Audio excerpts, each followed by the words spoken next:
Magandang morning! Ngayong umaga nga yung second visit ng anak namin sa pedya. At ngayong araw din nga yung first immunization niya.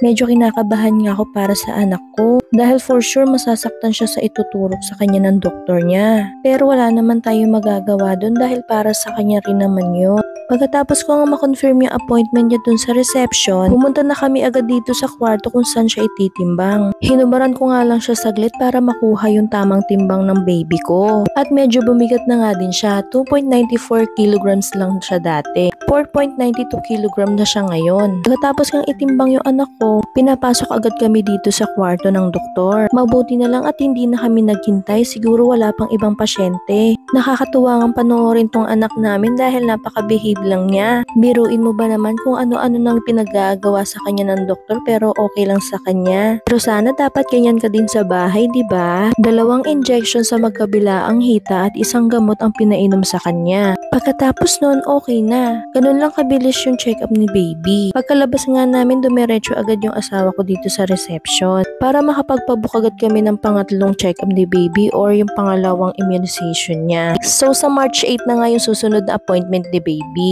At kailangan nga rin namin itaon sa day off ng asawa ko yung every check-up ng baby namin. Dahil magiging mahirap kung mag-isa lang ako. Winter pa naman ngayon at iisa lang din naman yung sasakyan namin. At habang nasa biyahe nga, natutulog lang tong baby ko. Ang cute-cute. Mapapa-thank you Lord ka na lang talaga. At bago nga umuwi, dumiretso muna kami dito sa Shoppers dahil meron akong ida-drop off ng mga returns ko sa Amazon. Hanggang dito na lang. Bye!